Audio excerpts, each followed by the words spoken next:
recebo muito essa pergunta por aí, né? Quando eu falo para as pessoas que eu faço a cirurgia de retirada da prótese, a pessoa olha para mim e fala, mas por que retirar? Né? Por que que as mulheres estão retirando a prótese de silicone? Tá acontecendo alguma coisa, né? A gente tá tendo que ter alguma preocupação a mais que não tinha antes. Então existem várias hipóteses que as pessoas fazem na cabeça delas, pensando nos motivos, né? Do porquê que a gente tiraria a prótese de silicone. E aí eu resolvi falar disso com vocês aqui, para trazer essas informações e algumas reflexões sobre o assunto, né? Com a experiência que eu tenho tido, muito positiva, graças a Deus, né? Muito positiva. Eu tenho pacientes muito felizes, né? Sem prótese de silicone. Né? Por que que as mulheres retiram a prótese de silicone? E é para ter liberdade. Essa é a frase. É uma frase que a gente ouve demais, né? Eu ouço muito, muito mesmo, que tirar a prótese é ser livre. E né? Porque a prótese, né, não deixa de ser um corpo estranho, alguma coisa que traz preocupação ao longo da vida. Enquanto você tiver com essa prótese, você precisa se preocupar com ela. Não existe prótese vitalícia, né? Não existe prótese que dura para sempre, né? Para sempre é um prazo muito longo, vitalício é um prazo que a gente não sabe qual será. Então, vamos pensar e ser objetivos, né? Entender o porquê ter e o porquê não ter da prótese de silicone. Para quem não me conhece, eu sou a doutora Patrícia Maciel, sou cirurgiã plástica aqui em São Paulo. E vamos começar. Como fazer, né? Por que as mulheres estão retirando a prótese de silicone? Primeiro, eu acho que a gente tem que começar pensando no porquê que as mulheres colocam a prótese de silicone. Então, as mulheres colocam a prótese de silicone por vários motivos. O principal deles, né, e o que eu acredito ser o motivo mais válido, né, se eu posso usar essa palavra, são aquelas mulheres que a mama não desenvolveu. Então, são casos em que a paciente criança, daí ela entra na puberdade, ela percebe a mudança do corpo, mas ela fica esperando a mama crescer e a mama não cresce. Continua com um aspecto de mama muito infantil, elas chamam, né, uma mama muito pequena, e isso de uma certa forma incomoda e ela pensa, poxa, então para ter um pouco mais, né, assim, autoestima é a palavra, talvez, né, se ela não se vê bem daquela forma, ela pensa, já sei, vou colocar uma prótese de silicone. E é super válido, gente, muito assim, até essa semana teve uma mãe de uma paciente minha que me falou, nossa doutora, eu sei que você é contra a prótese de silicone. E eu não sou contra a prótese de silicone, gente. Assim, eu não sou. Parece que eu sou, porque eu falo muito do explante, né? Eu falo muito do explante porque ninguém fala de explante. Eu acho que é uma coisa que a gente precisa explicar o que é e a gente precisa fazer com que as pessoas saibam mais dessa possibilidade. Mas eu não sou contra a prótese de silicone para as pacientes que precisam muito dela para se sentirem bem com elas mesmas. Já coloquei muita prótese, já vi a vida de muitas meninas mudarem com esse dispositivo, que é suficientemente seguro para ficar dentro das pessoas pelo prazo em que elas precisarem dele para se sentirem bem. O ideal é que a gente não tenha um prazo eterno, né? Eu penso hoje, assim, quando eu comecei a retirar as próteses de silicone e fazer as reconstruções e chegar em resultados em que as pacientes se viam bem sem a prótese, eu fiquei até aliviada, porque eu pensei, nossa, que bom. Então a gente pode pôr a prótese no período em que ela mais precisa, nessas meninas principalmente, eu acho que são os casos mais marcantes para mim, né, de pacientes que realmente você vê uma pessoa antes da cirurgia e outra pessoa no pós-operatório.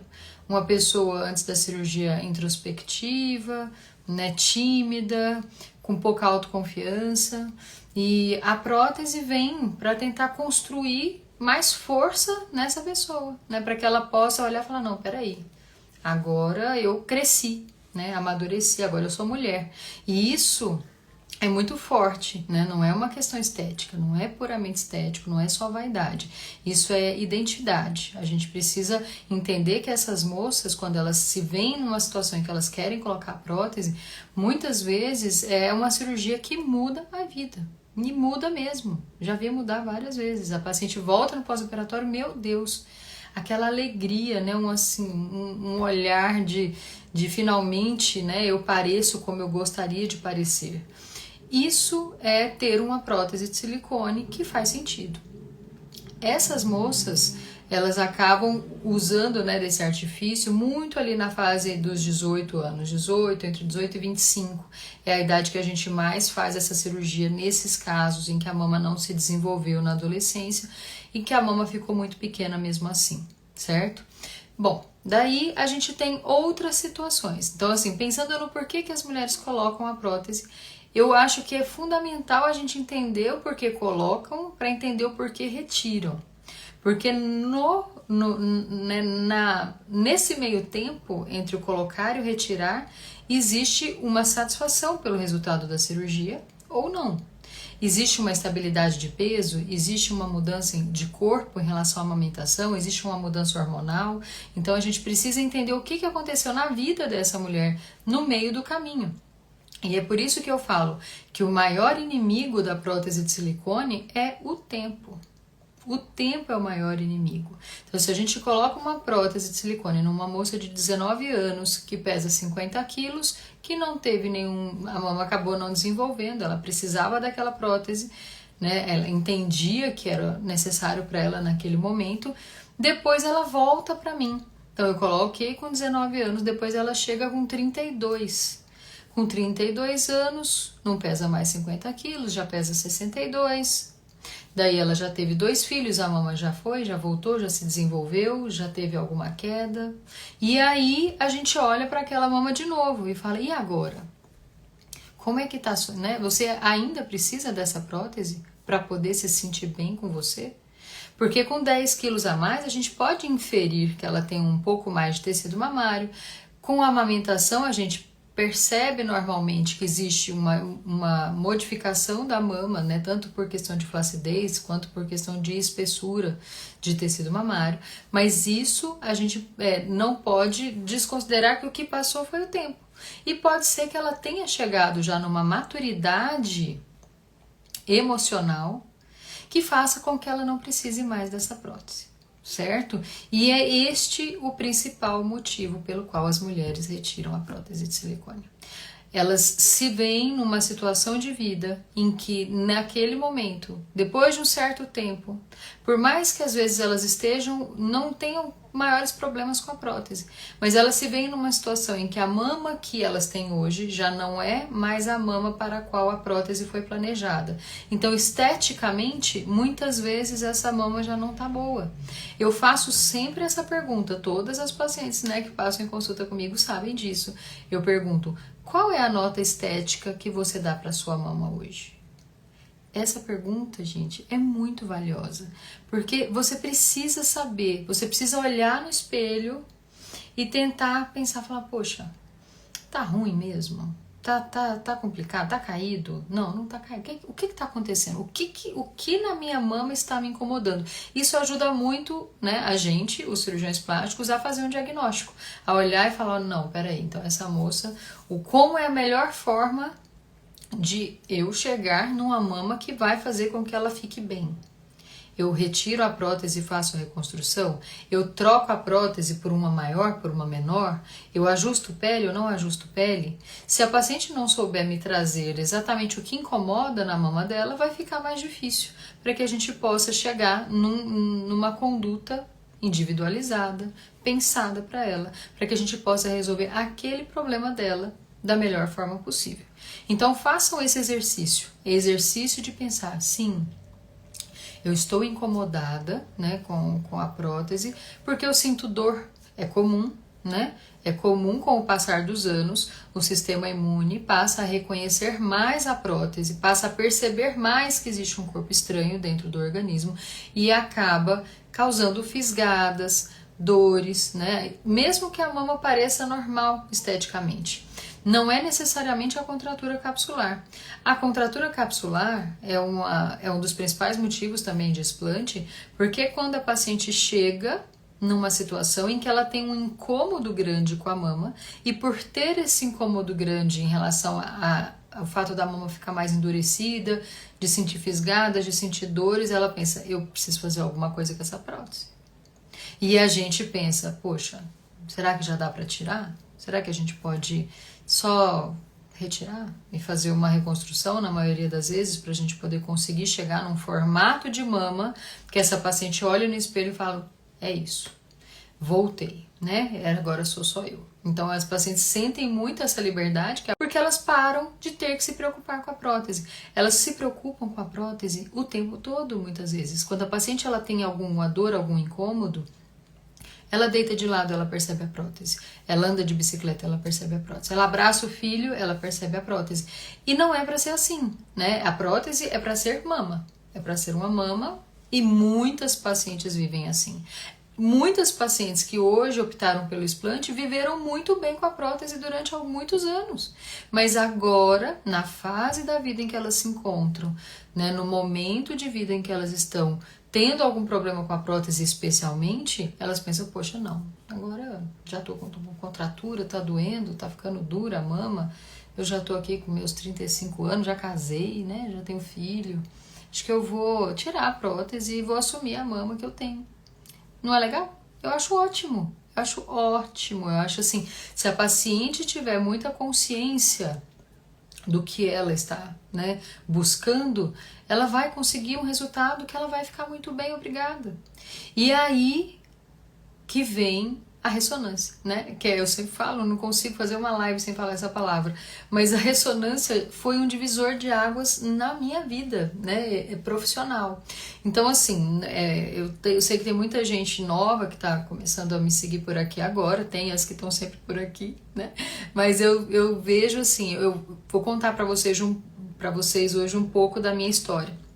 Então, assim, eu sou médica, né? Formei na Faculdade de Medicina lá em Goiás, 17 anos atrás, né? Já estava quase 20. É ótimo, né? Graças a Deus, é assim que a gente adquire experiência. Vim para São Paulo, depois que eu terminei a minha faculdade lá, e fiz a minha especialização toda aqui em São Paulo. Fiz cirurgia geral aqui em São Paulo, fiz a minha especialização em cirurgia plástica, e eu dei uma sorte muito grande na minha vida, né? Que foi assim que eu terminei a minha especialização em cirurgia plástica, eu recebi um convite para trabalhar numa equipe grande de cirurgia, né, que operava nos maiores hospitais. Então eu tinha acabado de terminar a minha especialização e comecei a trabalhar nos serviços de ponta em São Paulo. Então eu comecei a frequentar o Einstein, o Sírio, hospitais grandes e aprender, né, como que a gente cuidava do paciente com o nível de cuidado que essas instituições exigem da gente, do médico. E da equipe que eu trabalhava, né? Que eu trabalho ainda até hoje, né? Já estou nessa equipe faz 12 anos. Enquanto isso, né? Eu queria ser mãe. Então eu pensei, falei, bom, poxa, beleza, terminei a minha especialização, vou aproveitar essa oportunidade de trabalhar com um cirurgião plástico muito experiente, né? Que já tinha uma vivência muito grande de cirurgia plástica, com muitas cirurgias, né? Um ritmo absurdo de trabalho. Vou ensinar, né? Porque eu, assim que terminei a minha especialização, pude seguir onde eu fiz a minha formação para poder ensinar cirurgia plástica, que é outra coisa que eu adoro fazer. Adoro, né? Eu acho que ensinar, sempre que a gente ensina, a gente aprende. Eu adoro o convívio com os meus pupilos, né? A gente aprendo várias coisas com eles, especialmente sobre tecnologia. Gente, eu tô assim pensando, falo, meu Deus, o dia que eu parar de ensinar, eu não vou saber mais nada de celular. Porque a gente vai ficando no nosso próprio mundinho e eles vão trazendo sempre coisas novas, eu acho que vale muito a pena. Mas eu tive essa sorte, então eu pude terminar a minha especialização, entrar nos grandes hospitais de São Paulo, trabalhando numa equipe extremamente experiente, extremamente preocupada com cuidar do paciente, né, com cuidar bem, com dar muita atenção, com ser, assim, os resultados de excelência mesmo, com muita atenção com detalhe. Isso é uma grande escola para mim, que eu ainda trabalho lá, e a gente vai absorvendo isso e colocava isso em prática, né, na residência lá onde eu ensino. E fui construindo essa experiência em cirurgia plástica enquanto eu tinha filhos, né? Esse era o meu projeto. Falei, então eu vou trabalhar em outros lugares, vou ter meus filhos. Depois que eu tiver meus filhos, eu vou abrir meu próprio consultório e a vida vai seguir, né? E Deus, gente, Deus é maravilhoso, né? Quando a gente faz a nossa parte, quando a gente trabalha direitinho, né? Com boas intenções, cuidando mesmo, né? De tudo, com muito carinho, dá certo, né? Aí eu tive um filho, depois tive 2, né? Eu queria ter 2 filhos, na verdade eu queria ter 3, mas, né, a gente quer ter 3 antes de ter o primeiro. Depois de ter o primeiro, eu queria ter o segundo, porque eu nunca quis ter filhos únicos. E aí, quando eu tinha o meu casal, eu resolvi. Falei, pronto, agora é minha hora, eu vou abrir meu consultório. Vou conseguir equilibrar os pratos, continuar trabalhando nas equipes que eu trabalho. E aí, eu dei muita sorte, sempre. Eu falo isso assim, porque a gente tem que estar preparado para ter sorte, né? Isso é lógico, né? Existe uma frase que fala que a sorte favorece a mente bem preparada. E é isso. Se você estiver bem preparado, as coisas batem na sua porta e você pode, né, abraçar. Falar, agora tá bom, eu consigo. E como eu já estava nessa construção de experiência em cirurgias de mama, especificamente, eu fiz um estágio específico de reconstrução de mama no Hospital da Mulher, 11 anos atrás, né? Já vai ficando muito tempo. E aí, quando eu abri meu consultório, eu percebi que tinha as pacientes que estavam buscando retirar a prótese. E eu falei, gente, que legal, que cirurgia diferente. A gente não faz isso. Não fazia, era uma coisa... E elas queriam... Eu tive uma paciente em especial que já tinha procurado vários médicos querendo retirar essa prótese, não conseguia ninguém que retirasse essa prótese para ela. E eu conversei muito com ela, né? Pude buscar casos que eu tinha acompanhado de pacientes que tinham retirado próteses lá nessa outra equipe que eu trabalhava. Mostrei para ela referências de imagens, isso tudo para falar como é que a ressonância entrou na minha vida. Foi um ato de coragem. Na verdade, para eu, a ressonância, ela foi para mim uma ferramenta em que me permitiu entender a linguagem junto com a paciente. Então, eu mostrei para ela uma ressonância de uma paciente. E falei, a gente fez o explante dessa paciente, era um explante temporário, né? Eu chamo de explante temporário aquele explante em que a gente retirou a prótese de silicone da paciente para tratar uma infecção e depois de 6 meses a gente ia colocar a prótese de novo. Mas eu tinha as imagens, né, dessas pacientes sem a prótese no meio do caminho e tinha a imagem da ressonância, que era a investigação da infecção. Eram 2 pacientes, eu mostrei para ela, falei, olha esse caso aqui. Se a sua mama ficar desse jeito, o que você acha? Ela falou, não, assim tá ótimo, maravilhoso, doutora, pode tirar a prótese. Ah, pode, tá bom. E se ficar desse jeito aqui? Ela falou, que era uma mama menorzinha, né? Ela, bom, se ficar desse jeito... Não, se ficar desse jeito também pode tirar. Tira que eu banco. Ela falou pra mim, nunca vou esquecer essa frase. Aí eu falei, então tá bom. Então vamos ver o outro caso. E essa daqui? Aí mostrei pra ela uma foto de uma paciente que tinha retirado a prótese e que realmente tinha ficado com a mama deformada, né? Que é uma palavra que eu não gosto de usar, mas era o caso. Essa moça era extremamente magra e a gente retirou a prótese para tratar a infecção e a pele da mama aderiu na costela. Então ficou um formato realmente muito difícil. Depois a gente colocou a prótese nessa moça, ela ficou bem. Mas quando eu estava planejando o explante dessa paciente minha, ela olhou para essa foto e ela falou assim, não, doutora, assim não. Se for para eu ficar desse jeito, daí você coloca a prótese de novo. Falei, pronto. Então já entendi, consegui com a ressonância, né, mostrar para ela e qual que era a sorte, que a gente olhava a ressonância dela e via que ela não tinha um padrão de distribuição de tecido mamário parecido com a paciente que a pele aderiu. Ela tinha um padrão de tecido mamário muito mais parecido com as mamas que ela aceitou, que ela falou para mim que dava certo. Então eu pensei, vai dar certo, né? Levei a prótese. Pedimos prótese, a prótese estava lá na sala do meu ladinho, porque se eu abrir, tirar a prótese e perceber que não rolou, né, a gente põe a prótese para eu chegar nos tamanhos que eu tinha acordado com ela. E assim fomos. Mas assim, foi muito mais tranquilo do que eu imaginei que seria, né? Hoje, essa história já tem 2 anos, pouco mais de 2 anos, né? Hoje eu vejo a mama dessa paciente que eu tinha tanto receio de fazer o explante e eu percebo que era um dos casos mais fáceis que eu já fiz, né? Só que era o primeiro caso que me parecia extremo e era o primeiro caso de uma paciente que me trazia a história de que vários cirurgiões, bons cirurgiões experientes que eu conhecia, professores, não tinham aceitado fazer o caso dela. Eu pensei, eu sou louca, então por que eu vou aceitar fazer, né? Mas o pulo do gato foi a ressonância e a imagem das outras pacientes. Essa foi a grande ideia que me fez alinhar com ela e me fez ter convicção de que eu podia seguir adiante nessa cirurgia, que ia dar certo. E de fato deu muito certo, né? Uma paciente que ficou extremamente satisfeita, extremamente aliviada de ter conseguido finalmente tirar essa prótese. Ela já tinha a prótese fazia 25 anos, porque ela nunca tinha conseguido ninguém para tirar. E aí eu pensei, falei, mas esse negócio dá certo.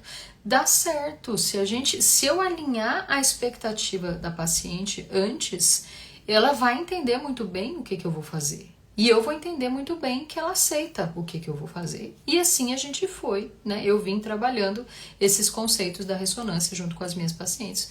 As minhas pacientes sabem que precisam. Quem tem limitações técnicas, né, de alergias ou tem, as ressonâncias tem algumas questões, tipo quem fez tatuagem recentemente, tem quem tem partes de metal no corpo, pinos, né, tudo isso, quem não tem essas limitações eu peço para fazer, porque eu acho que esclarece muito para mim e para a paciente.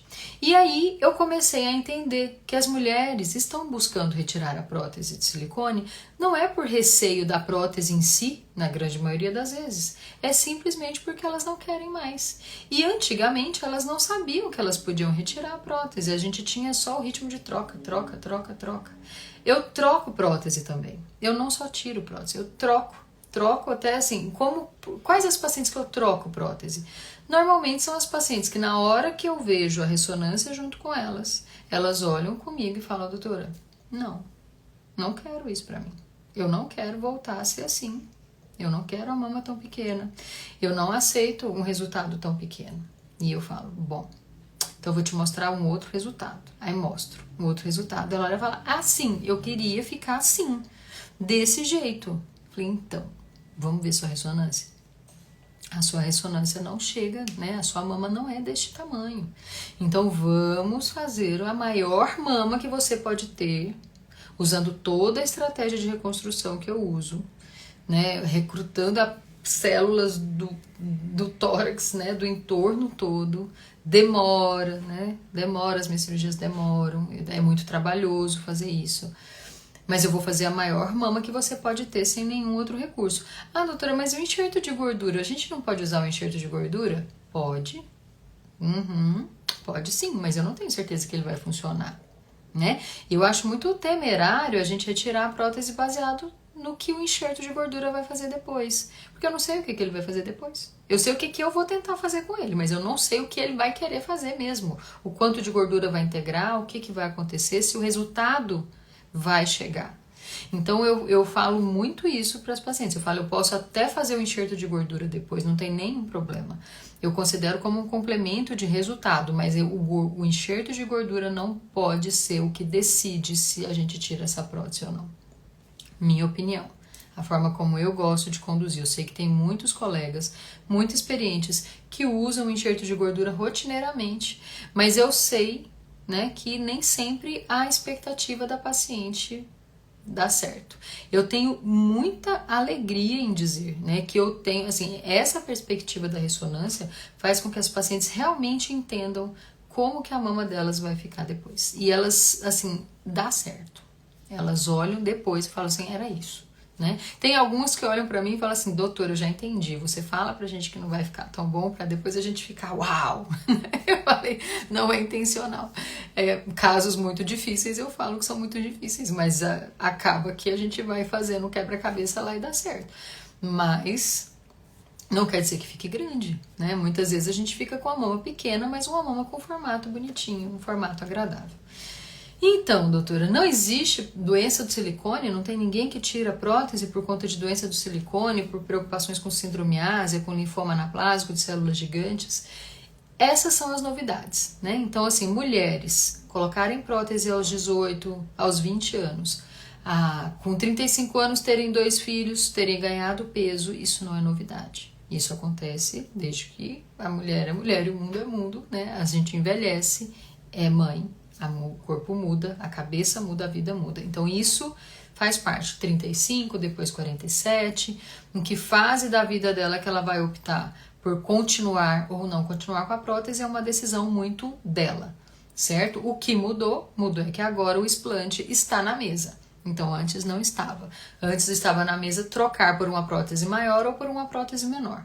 Agora a gente pode optar por retirar essa prótese desde que a gente entenda qual é a limitação de tamanho e que a paciente se sinta bem com o tamanho da mama que ela tem naturalmente.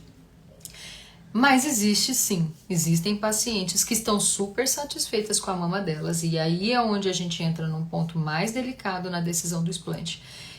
Para mim, né? Quando eu pergunto para a paciente, olha, de 0 a 10, que nota você dá para a estética da sua mama? E ela me responde 9, aí eu penso, tá, entendi. E por que você quer retirar? Aí eu encontro pacientes, né, que têm receio de doença do silicone ou que têm sintomas da doença do silicone, que acreditam que a retirada da prótese vai ser uma coisa muito benéfica para a saúde delas e optam por diminuir a nota estética da mama delas, porque 9 é uma nota muito alta. Se a gente vai reduzir o tamanho, não importa muito como essa mama é. É interessante isso. Não importa como ela é para o mundo, importa como ela é para a paciente. Então, se essa paciente deu uma nota 9, é porque ela gosta do tamanho, ela gosta da pele, ela gosta de como a mama dela parece para ela no espelho, certo? Então, se eu tirar a prótese, eu vou mudar isso de uma forma relevante e a nota estética da mama vai diminuir. Ela precisa ter consciência disso e saber que mesmo que ela esteja fazendo essa cirurgia para melhorar as doenças, sintomas de uma doença, né, do silicone, que é sintomas do corpo, né, que se acredita serem decorrentes de respostas imunológicas do organismo à presença da prótese, que levam à queda de cabelo, unha fraca, perda de memória, cansaço, insônia. Então são sintomas muito gerais que a gente não consegue ter certeza de que são da prótese de silicone antes da gente retirar essa prótese. Por isso é que a gente precisa fazer um alinhamento de expectativa de resultado, para que a paciente olhe depois e fale, era isso, né, doutora? Nós fizemos o que combinamos. Eu tinha uma nota 9, agora eu não tenho mais a mama tão bonita como eu achava que era, mas eu estou melhor dos sintomas. Porque melhoram, né? A grande maioria das pacientes acaba melhorando. Já vi pacientes que não melhoraram, mas felizmente estavam com mamas que elas aceitaram, que elas sabiam antes como iriam ficar. Então deu tudo certo. Né? Linfoma anaplásico das células gigantes é um tumor maligno que acontece na cápsula da prótese.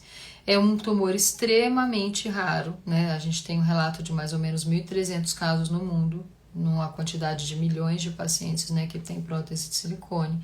Então eu não vejo tanto isso como uma motivação. Acaba sendo uma preocupação adicional quando a paciente já começa a buscar informações sobre o que a prótese pode fazer de mal para ela, quando ela já está pensando em fazer o explante. Mas não acaba sendo a motivação inicial. Motivação inicial, na maioria das vezes, é dor, porque ela está sentindo algum incômodo e é dor. Né? Então tem paciente que não abraça o filho mais, porque quando abraça o filho a mama dói. Tem paciente que não levanta o braço para poder pegar um copo no armário, tem que escolher qual braço vai levantar porque eu tenho um lado que dói. Então esse tipo de coisa limita. E aí quando a paciente faz o explante, ela tira com a mão, é cirúrgico. Melhora. Pronto, acabou, não tem mais, né? E aí é onde vem a sensação de liberdade, que além de não ter mais, ela ainda tem uma mama que ela gosta. Tá ótimo, gente. Isso é maravilhoso, né? Por que não fazer? Eu me pergunto. Por que não fazer? Né? O fato é que é muito trabalhoso fazer um explante e uma reconstrução que fique realmente boa. É muito trabalhoso, mas dá certo. E dando certo, né, a paciente só vai ficar bem e vai ficar feliz. E vai dar tudo certo. E vai envelhecer com a mama dela. Enfim. Né? Só vai querer mexer com cirurgia, tira a obrigatoriedade de cirurgias futuras que a prótese tem. Porque não dá para dizer que a prótese vai durar para sempre, a gente não sabe. O que a gente sabe sobre a prótese foi feito em laboratório, né? Eu falo isso. Análise de um produto industrializado fora do corpo humano. Quando coloca no corpo humano, no meu corpo humano, é diferente do seu corpo humano e essa prótese vai reagir de outra forma e a gente precisa ter consciência de que essa forma pode ser diferente, né, do normal. Né? Pode ser diferente para mim, pode ser diferente para você, pode ser bom para mim. Tem pacientes que vivem com a prótese há 20 anos, nem percebem que tem prótese. Tem paciente que com 2 anos de colocação já não suporta mais né? E sem falar nas pacientes que não queriam pôr a prótese e foram induzidas, né, pelos meus colegas a colocarem a prótese por quando foram fazer outra cirurgia. Eu acho que essa, na verdade, entra ainda duas reclamações que eu vejo bastante. São pacientes que ou não buscaram um cirurgião plástico para colocar a prótese e acabaram com uma prótese, então elas queriam às vezes levantar a mama ou elas queriam fazer o abdômen, o nariz, e aí a prótese entrou no meio da conversa. E pacientes que foram para a cirurgia para colocar a prótese, mas que iam colocar 200 ml, 250 e saíram da cirurgia com 375. Essas sofrem, porque veem uma mama muito maior do que elas imaginavam, sentem um peso muito maior, um incômodo muito maior, muito limitante. Então, pacientes que deixam de correr, pacientes que deixam de fazer esporte do jeito que elas faziam, porque a prótese agrega peso, agrega desconforto, além da revolta com o cirurgião, né? Com o médico que combinou de pôr 225 e colocou 350. Então, também tem essa parte. Elas ficam muito chateadas com o processo todo. E isso vai gerando também uma não aceitação da prótese e acaba caminhando essa paciente para poder ou fazer um explante, tirar, reconstruir, deixar a mama bonitinha no tamanho que é, né, naturalmente, ou fazer uma troca, se ela entender que o tamanho que ela tinha anteriormente não é suficiente para que ela se sinta bem, certo? Acho que é isso, gente. Eu acho que o resumo básico é esse. Então, o principal inimigo da prótese é o tempo. O tempo é que faz com que a estética da mama vá mudando, o sistema imunológico vai interferindo nessa prótese de forma diferente e as pacientes vão tendo mais consciência do que elas querem para elas mesmas e do que elas estão dispostas, né, a enfrentar e a passar em busca de uma autoestima, né, em busca de uma autoconfiança e do que elas precisam para poder ter essa autoestima e essa autoconfiança à medida que elas vão amadurecendo. Muito bom. Até mais, gente. Uma boa noite para vocês e obrigada.